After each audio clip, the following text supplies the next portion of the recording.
वाहेगुरु जी का खालसा वाहेगुरु जी की फतेह। एक बार बारिश के मौसम में कुछ साधु महात्मा अचानक कबीर साहब जी के घर आ गए। बारिश के कारण कबीर साहब बाजार में कपड़ा बेच नहीं सके थे। घर में मेहमानों के लिए खाना भी काफ़ी नहीं था। उन्होंने अपनी पत्नी लोई से पूछा, क्या कोई दुकानदार कुछ आटा दाल हमें उधार दे देगा, जिसे हम बाद में कपड़ा बेचकर चुका देंगे। पर एक गरीब जुलाहे को भला कौन उधार देता। उसकी कोई निश्चित आय भी नहीं थी। लोई कुछ बनियों की दुकान पर गई, पर सभी ने नगद पैसे मांगे। आखिर एक बनिया उधार देने के लिए तैयार हो गया, पर उसने शर्त रखी कि वह एक रात उसके साथ बिताएगी। इस नीचतापूर्ण शर्त पर लोई को बुरा तो जरूर लगा, लेकिन वह खामोश रही। जितना आटा दाल उन्हें चाहिए था, बनिए ने दे दिया। जल्दी से घर आकर लोई ने खाना बनाया और जो बातचीत बनिए से हुई थी, कबीर साहब जी को बताई। रात होने पर कबीर साहब ने लोई से कहा कि बनिए का कर्ज चुकाने का वक़्त आ गया। साथ में यह भी कहा कि चिंता मत करना, सब ठीक हो जाएगा। जब वह तैयार हो गई तो वे बोले, बारिश हो रही है, गली कीचड़ से भरी है, तुम कंबल ओढ़ लो, मैं तुम्हें कंधे पर उठाकर ले चलता हूँ। जल्द ही दोनों बन्नी के घर पहुँच गए। लोई अंदर चली गई और कबीर साहब दरवाजे के बाहर उसका इंतजार करने लगे। लोई को देखकर बनिया बहुत खुश हुआ, पर जब उसने देखा कि बारिश के बावजूद न लोई के कपड़े भीगे हैं न पाँव, तो उसे बड़ी हैरानी हुई। उसने पूछा, यह क्या बात है कि कीचड़ से भरी गली में से तुम आई हो, फिर भी तुम्हारे पाँवों पर कीचड़ का एक छींटा भी नहीं। लोई ने जवाब दिया, इसमें हैरानी की कोई बात नहीं। मेरे पति मुझे कंबल उड़ाकर अपने कंधे पर बिठाकर यहाँ लाए हैं। यह सुनकर बनिया एकदम दंग रह गया। लोई का निष्पाप चेहरा देखकर वह बहुत प्रभावित हुआ और अविश्वास से उसे देखता रहा। जब लोई ने कहा कि उसके पति कबीर वापस ले जाने के लिए बाहर इंतजार कर रहे हैं, तो बनिया अपनी नीचता और कबीर साहब की महानता को देखकर शर्म से पानी पानी हो गया। उसने लोई और कबीर दोनों से घुटने टेक कर माफ़ी मांगी। उठो मेरे भाई, कबीर बोले, लाखों में से कोई ऐसा होगा जो कभी न कभी अपने रास्ते से भटक नहीं जाता।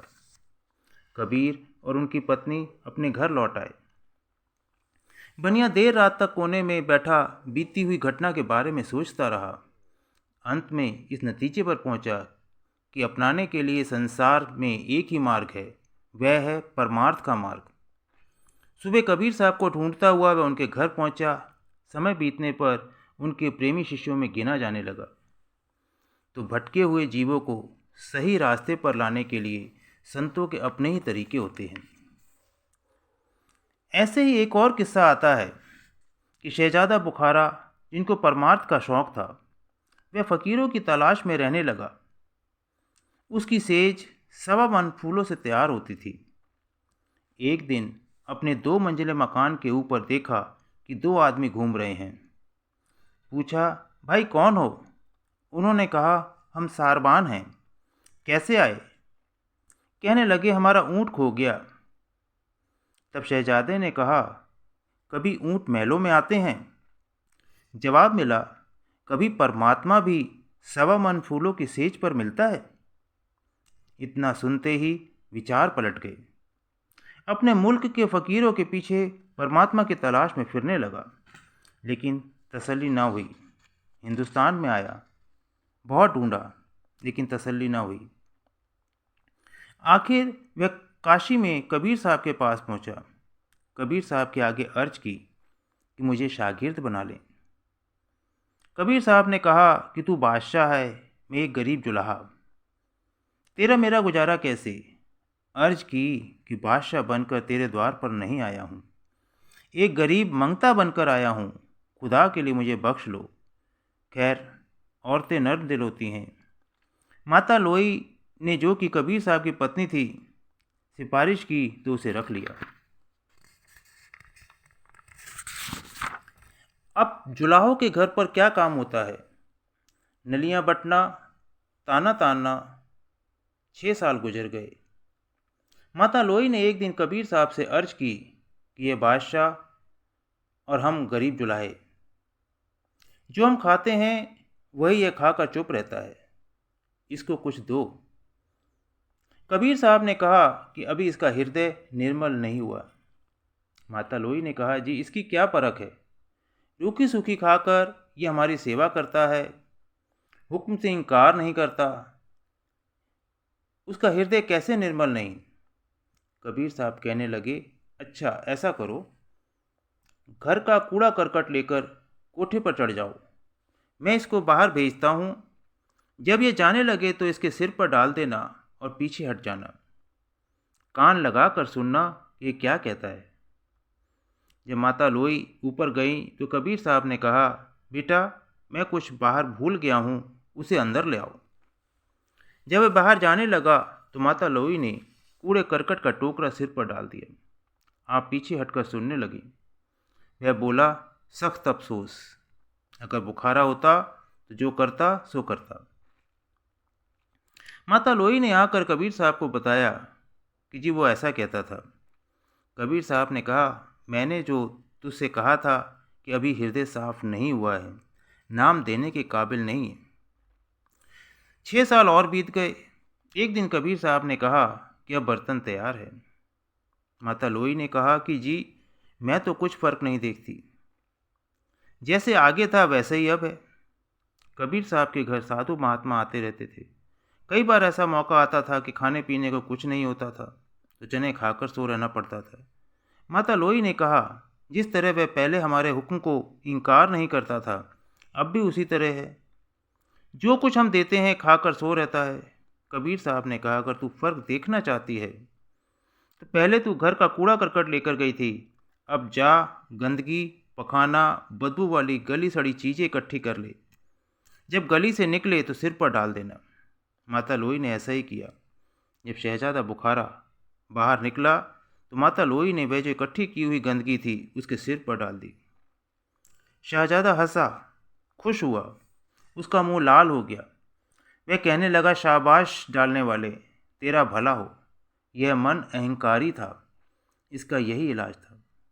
माता लोई ने आकर कबीर साहब को बताया कि जी वो अब ऐसा कहता था। कबीर साहब ने कहा, मैं जो तुमसे कहता था कि अब कोई कसर बाकी नहीं है। कबीर साहब जैसा संत, सतगुरु, शहजादे बुखारे जैसा शिष्य ज्यों ज्यों नाम देते गए, रूह साथ साथ ऊपर चढ़ती गई। फिर कबीर साहब ने कहा, जा अब जहाँ मर्जी जाकर बैठ जा, तेरी भक्ति पूरी हो गई। एक दिन शहजादा दजला नदी के किनारे बैठे गुदड़ी सी रहा था। उसका वजीर शिकार खेलता खेलता उधर आ निकला। 12 साल में शक्ल बदल जाती है, कहाँ बादशाही पोशाक कहाँ फ़कीरी बाना, तो भी पहचान लिया। पूछा, तुम बादशाह इब्राहिम अदम हो? जवाब दिया, हाँ। वजीर बोला कि देखो मैं तुम्हारा वजीर हूँ, तुम्हारे जाने के बाद मैंने तुम्हारे बच्चों को तालीम दी, शस्त्र विद्या सिखाई, पर कितना अच्छा हो कि तू मेरा बादशाह हो, मैं तेरा वजीर रहूँ, कुछ दिन आराम से बीतें। यह सुनकर इब्राहिम अदम ने जिस सुई से वह गुदड़ी सी रहा था वह सुई नदी में फेंक दी। कहने लगा कि पहले मेरी सुई ला दो, फिर मैं तुम्हें जवाब दूंगा। वजीर ने कहा कि मुझे आधे घंटे की मोहलत दो, मैं तुम्हें लाखों सुइयाँ ला दूंगा। कहने लगा कि नहीं, मुझे तो वही सुई चाहिए। वजीर ने कहा, यह तो नामुमकिन है, इतना गहरा पानी बह रहा है, वह सुई नहीं मिल सकती। यह सुनकर इब्राहिम अदम ने वहीं बैठे हुए तवज्जो दी और एक मछली सुई मुंह में लेकर ऊपर आई। इब्राहिम अदम ने कहा कि मुझे तुम्हारी बादशाही को लेकर क्या करना है? मैं अब उस बादशाह का नौकर हो गया जिसके अधीन सारे खंड ब्रह्मांड हैं, कुल 9 लाख है, जा लड़के जाने या तू जान। तो नाम बहुत बड़ी दौलत है, जिसको पाकर फ़कीर 7 बादशाहितों को लात मार देता है। नाम की कमाई कोई मजाक है। गुरु नानक साहब ने 11 साल रोड़ों का बिछौना किया। गुरु अमरदास जी ने 12 साल पानी ढोया। हृदय जितना पवित्र होता है, नाम उतनी जल्दी असर करता है। कबीर साहब जी लिखते हैं, राम नाम सब कोई कहे, नाम न चीन्हे कोय, नाम चीन्हे सद्गुरु मिले, नाम कहावे सोए। एक जगह कहते हैं, पारस रूपी नाम है, लोहा रूपी जीव, जब जा पारस भेंट है, तब जीव होसी सीव। तो इस प्रकार जब पारस रूपी सद्गुरु चाहते हैं तो किसी को भी नाम की बख्शिश कर परमपिता परमेश्वर से जोड़ देते हैं। बहुत बहुत शुक्रिया। धन सद्गुरु, धन सद्गुरु।